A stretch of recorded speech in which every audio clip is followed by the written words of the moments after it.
Hi, this is Jill from WHLI-TV. We are in Massapequa Park at Michelangelo's Wine Bar. They recently opened, and we're going to find out all about wines this afternoon.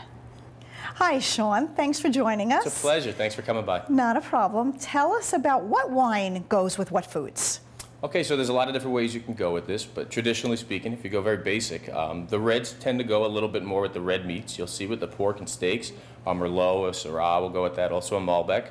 From time to time, people also prefer to go white. In that case, for Sauvignon Blanc, Chardonnay, we might go with a fish or a chicken, sometimes even like a light salad.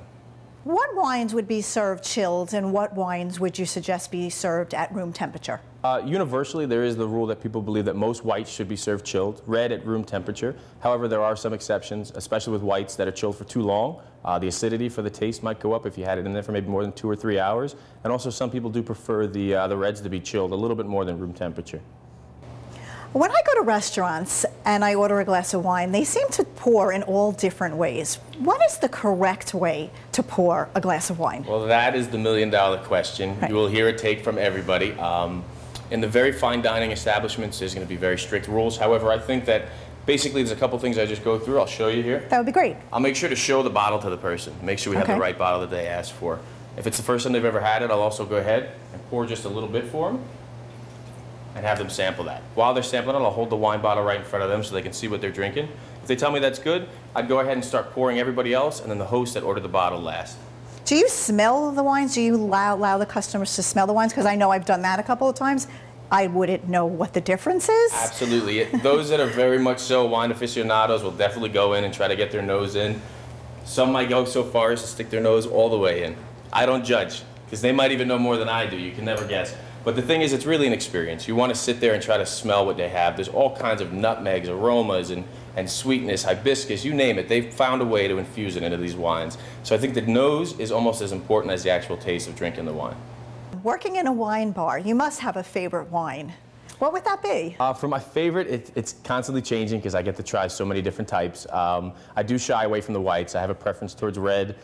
Recently, I've been really getting into the Montepulcianos, the Italian reds, which are really nice, bold, full-body wine. Now that you showed us how to pour the wine, how do you go about tasting the wine? Okay, great. So you'd start with this, grab the glass by the stem here on the bottom. That way you keep your fingerprints off of it. You can hold it up to the light and see what kind of colors you have. As you swirl it around, you're going to see how the legs of the wine suits, and it's going to sit and reside on the side of the glass. Afterwards, go ahead and put it up to your nose. Take a deep breath in and see what you kind of pick up on. For this one, you can have a little bit of blueberries, some coffee flavors. It's also common to maybe even get something as wild as tobacco scents in these. Go ahead and take a little sip and let it sit on your tongue, and then swallow after you get a little of the taste.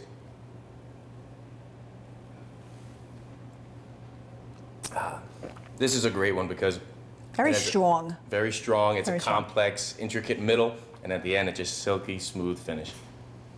What is the difference between a regular wine and a dessert wine? For our dessert wines, they're going to be a little bit sweeter. So as such, during the fermenting process, there's usually sugar added. When they add the sugar, it usually equals a higher alcohol by volume content. For our table wines, that's going to be anything at the 14% threshold and lower by the U.S. standard. Anything above that's usually going to be a dessert wine. And how many wines does Michelangelo's actually serve?